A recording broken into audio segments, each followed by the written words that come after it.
नाज़रीन, इंतहाई अफसोसनाक और इंतहाई शर्मनाक भारत के लिए 7 जवान पाकिस्तान के शहीद कर दिए गए LOC पर, जिसकी जवाबी कार्रवाई में वहां की बहुत सारी पोस्टों को पाकिस्तान की फौजों ने तबाह किया। लेकिन ये LOC की वायलेशन मुसलसल जारी है।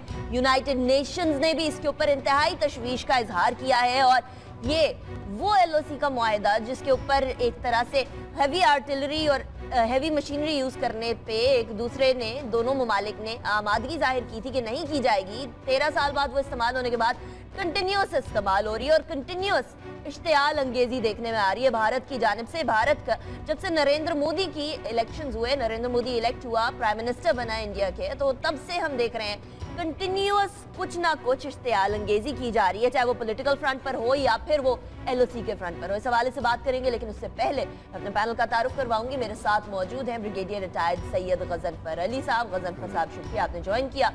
उनके साथ मौजूद है हमारे साथ खावर घुम्मन साहब। खावर साहब, शुक्रिया आपने ज्वाइन किया हमें। ब्रिगेडियर साहब, स्टार्टिंग फ्रॉम यू, LOC की वायलेशन कंटिन्यूसली चल रही है, आर्टिलरी के साथ चल रही है और अब रात के अंधेरे में भी इतनी बुज़दिलाना हरकत कि रात के अंधेरे में भी वायलेशन कंटिन्यूस चल रही है। Why is this happening? Bharat क्या चाह रहा है? क्या प्रोवोक कर रहा है पाकिस्तान को किसी ना किसी तरीके से जंग लड़ी जाए? बहुत बहुत शुक्रिया रीता। बिस्मिल्लाहिर्रहमानिर्रहीम। आपने ने जिस चीज़ की तरफ इशारा किया है उसको सिर्फ एक फायरिंग के कॉन्टेक्स्ट में देखना ठीक नहीं है। उसके बहुत वाइड एंगल्स हैं और उसके पीछे एक कहते हैं ना वेल चार्ट आउट पॉलिसी है। क्योंकि आपको पता है पाकिस्तान और भारत के दरमियान 2003 का एक माहिदा है जो सीज फायर पैक्ट है, जिसके तहत फायर नहीं हो सकता। चलें, बॉर्डर पे बहुत फायर होता था। मैंने बड़ा अरसा बॉर्डर पे रहा हूँ मैं अपनी सर्विस में। मैंने यूनिट्स 2 कमांड की हैं, बॉर्डर के ऊपर कमांड की हैं। तो हमारे और इंडिया के दरमियान आम दिनों में भी स्मॉल आर्म्स का फायर तो होता रहता था, जिसमें मशीन गन और राइफल G3 और इस किस्म के वेपन्स जो हैं वो बाज़ दफ़ा कोई आपको शक हो जाता था, बाज़ दफ़ा आप किसी जगह पे प्रेस ऑन करना चाहते थे। ये एक नॉर्मल रूटीन था जो चलता रहता था, लेकिन ये 1 से 2 दिन चलता था और ऑटोमेटिकली ख़त्म हो जाता था। फिर बॉर्डर लेवल पे जो है वो पीस मीटिंग्स हो जाती थी लोकल कमांडर्स के साथ। अब इस मौके पे जब आपके DGMOs की लाइन भी एग्जिस्ट कर रही हैं और ये जो चीज़ शुरू हुई है, तो ये शुरू कब हुई है? ये शुरू उस वक्त हुई है जब मोदी ने जब टेक ओवर किया, मोदी ने, उसके बाद से ये चीज़ें आपको नजर। हालांकि प्राइम मिनिस्टर नवाज शरीफ साहब उसकी स्वेरिंग इन सेरेमनी में आपको पता है गए थे, जो एक बहुत बड़ा जेस्चर था मैं कहते हैं पाकिस्तान की तरफ से। लेकिन जब वो वहाँ से वापस आए तो अगर आप अपनी याददाश्त को पीछे लेके जाएं तो उनके वापस आने के 3 दिन बाद फायरिंग शुरू हो गई और वो फायरिंग कंटिन्यू करती रही इस बुरे तरीके से कि इवन ईद और बकरीद को भी उन्होंने नहीं छोड़ा और हमारे मजहबी त्यौहार पर भी के दिनों में फायर किया, जहाँ नॉर्मली ऐसा नहीं होता था। जहाँ पाकिस्तान आर्मी की रेपुटेशन आप उठा के देख लें कि पाकिस्तान आर्मी ने या रेंजर्स ने कभी भी उनके मजहबी त्यौहार वाले दिवाली या ये जो होते कभी फायर नहीं करती, बल्कि मिठाइयों का तबादला होता था। अब इस दफ़ा मिठाई का भी तबादला नहीं हुआ, रेंजर्स ने नहीं किया दिवाली के ऊपर, क्योंकि आप तो फायर कर रहे हैं तो मिठाई भेजने का क्या मकसद है? अब ये जो चीज़ आपको नज़र आ रही है ना, कांस्टेंट फायरिंग, उन्होंने बहुत अर्सा पहले, अगर आपको याद हो, एक 2.5 front war strategy, blood and bait strategy define की थी।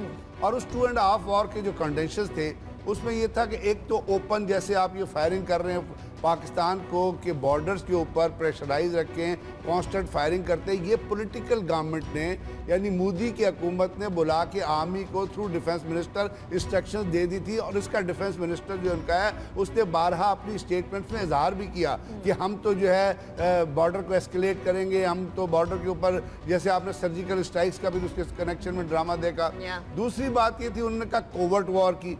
अब कोवर्ट वॉर वो उन्होंने कहाँ से करनी है? एक तो रॉ जो है वो बरमदाद बुख्ती, TTP और NDS को मिला के उन्होंने अफगानिस्तान के अंदर जॉइंट सेंटर्स बनाए हुए हैं जो दहशतगर्दी की ट्रेनिंग जहाँ पे वो लोगों को देते हैं, और उसके अंदर बहुत सारा मुसैद का एलिमेंट है, बहुत सारा रॉ का एलिमेंट है, बहुत सारा बाकी जो एजेंसीज हैं उनका एलिमेंट है। बल्कि इसके ऊपर टर्मिनल एक्स की एक बहुत बड़ी रिपोर्ट है कि जी वो किस तरह वहाँ पे जॉइंट सेंटर से किस तरह पाकिस्तान के अंदर दहशतगर्दी। और तीसरी जो उसका एलिमेंट था आधा, वो था कि जब तमाम आप ये काम करेंगे तो पाकिस्तान को इकोनॉमिकली आप ड्रेन करेंगे।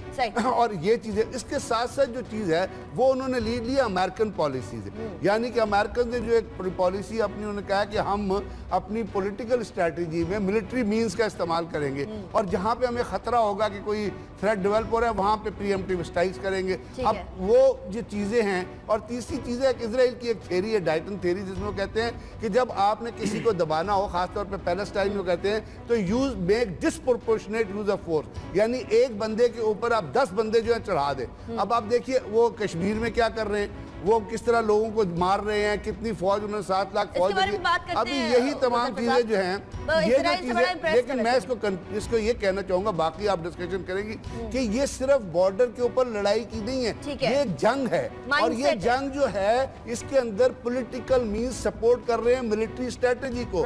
हमारे यहाँ आपने एक ऐसा नैरेटिव, ऐसी पॉलिसी डेवलप करनी है जिसमें आपकी मिलिट्री और आप इसको इंटरनेशनल लेवल पे तो उठाएं, अपने नेशनल लेवल पे अपने तमाम जलसों में। यहाँ मिलिट्री और जो पॉलिटिकल इशू है यहाँ अलग है खावर साहब। यहाँ मसला ये है, यहाँ पावर हंगर के अंदर लगे रहते हैं, पावर स्ट्रगल लगी रहती है मुल्क के अंदर, तो फिर पॉलिटिकल और मिलिट्री मींस को एकदम से इकट्ठा इस्तेमाल करना, बिलखुसूस वो एक मुतनाज़ा खबर के बाद जो इशू खड़ा हुआ था भारत के खिलाफ, वो एक चैलेंज बन जाता है ऑब्वियसली किसी भी मुल्क के खिलाफ। वहां भारत में जिस तरह गजनफर साहब ने भी फरमाया कि पॉलिटिक्स और मिलिट्री को मिला दिया गया है, बिलखुसूस पाकिस्तान के हवाले से, तो पाकिस्तान की दोनों क़यादतों को क्या इस बारे में मिल बैठकर कोई डिसीजन लेना होगा कि अब ये डोमेस्टिक इश्यूज डोमेस्टिक हैं, ठीक है, छोटे हैं, एक्चुअली इंटरनेशनल बॉर्डर्स को सिक्योर करना सबसे ज्यादा इंपॉर्टेंट है।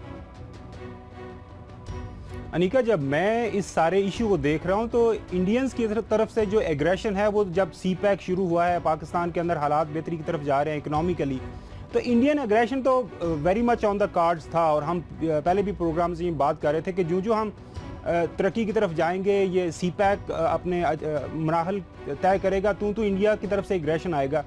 मेरे लिए जो तशवीश सबसे ज़्यादा जो मेरे लिए है वो ये है कि पाकिस्तान क्या अंदरूनी तौर पर हम ये इंडियन एग्रेशन को फेस करने के लिए हम तैयार हैं कि नहीं हैं, वो हम बिल्कुल तैयार नहीं हैं। आज की तारीख में अगर देखें तो हम हमारे अंदरूनी तौर पर कितने हल्फशार का हम शिकार हैं। लेकिन जब इंडिया की बात आती है तो सारे मुत्तहिद भी हो जाते हैं, इसमें कोई डाउट की बात भी नहीं है, ये कोई डाउट नहीं ना रखा। नहीं, वो आपकी बात ठीक है, डाउट रखना, वो तो हम डाउट नहीं रख रहे, लेकिन एक वफाक के अंदर जब दो इकाइयां आपस में फिजिकली लड़ाई कर रही हैं, आपने देखा धरने के दौरान एक इकाई एक सूबे की पुलिस दूसरे सूबे के चीफ मिनिस्टर को टीयर गैस कर रही थी। आज की तारीख में देखें कि आपकी एक मुल्क की बड़ी पॉलिटिकल पार्टी इमरान खान, पाकिस्तान तहरीक इंसाफ, आपके प्राइम मिनिस्टर को नेशनल सिक्योरिटी रिस्क करार दे रहे हैं। तो ये हमारी जो अंदरूनी लड़ाई चल रही है, जब आप देखो किसी भी घर के अंदर जब लड़ाई चल रही होती है, इंटरनल फाइट चल रही होती है, तो आपका जो दुश्मन है उस चीज को एक्सप्लॉइट करता है, और वो पूरी तरह एक्सप्लॉइट कर रहे हैं। आपने देखा कि जो हमारी लड़ाइयाँ हो रही हैं आज की तारीख के अंदर, क्या हो रहा है, आज हमारा एक करीबी हमसाया मुल्क, हमारा करीबी दोस्त, उस मुल्क का प्रेसिडेंट हमारे मुल्क में विजिट करने आ रहा है, और हम इस चहमगोइयों में पड़े हुए हैं, क्या हमने इकट्ठे बैठ के उनको रिसीव करना है कि नहीं, खुश आमद कहना है कि नहीं, क्या उनसे बात करनी है, कि क्या हमने दुनिया को क्या मैसेज दे रहे हैं कि आपका एक दोस्त मुल्क का प्रेसिडेंट आ रहा है, और हम यहाँ पे ये डिस्कशन हो रही है क्या जॉइंट सिटिंग में जाके इकट्ठे बैठना है कि नहीं बैठना। तो मेरा इस पे शुरू से यही आर्गूमेंट ये है कि इंडियंस या आपके दूसरे दुश्मन हैं, वो आपको हमेशा वो इस तलाश में रहेंगे कि आपको किस तरह नुकसान पहुंचाया जा सके, आपके और जो भी मामलात हैं आप उनको किस तरह डिस्टर्ब किया जा सके। लेकिन हम क्या इस लेवल पे हमारी तैयारी है अंदरूनी तौर पे कि हम उनको, एक तो हमारी अफवाज बॉर्डर पे तो लड़ रही हैं और वो बड़ा इफेक्टिवली रिस्पॉन्ड कर रही हैं, क्या हम पॉलिटिकली उस लेवल पे हैं कि हम पूरी दुनिया को ये बता सकें कि हम इकट्ठे हैं और हम यूनाइटेड वी स्टैंड इन सारे एग्रेशन के अगेंस्ट। जी नहीं, चलिए पॉलिटिक्स की बात है, गजनफर साहब आप गालिबन को पॉइंट देना चाह रहे हैं, क्विकली दे दे, फिर मुझे दूसरे टॉपिक की तरफ जाना है। मैं ये अर्ज करना चाहता हूँ कि जो इंटरनल प्रॉब्लम्स है ना, वो दुनिया के तमाम मुल्कों में होती है। अब देखिए अमेरिका में क्या हो रहा है, लेकिन जो इंटरनल प्रॉब्लम्स है, they should not overpower your national sovereignty, और उसके अंदर जो आपके ज्योग्राफिकल सॉवरेनिटी है, जो आपके बॉर्डर्स क्या है, उसमें ऑपरेशनल रिस्पांस तो फौज की तरफ से जाएगा।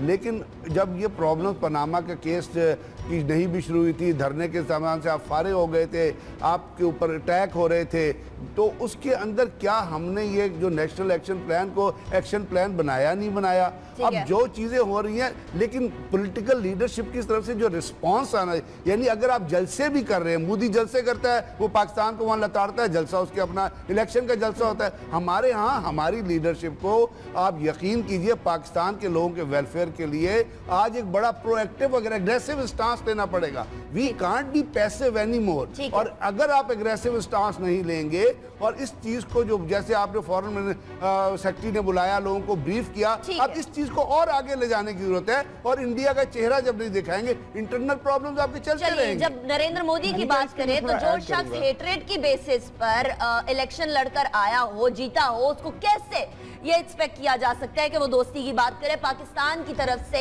एक आला ज़र्फी का मुजाहरा किया जाता रहा, हमेशा किया जाता रहा, लेकिन उस आला ज़र्फी को हमेशा झिड़का जाता रहा, साइड पे किया जाता रहा। लेकिन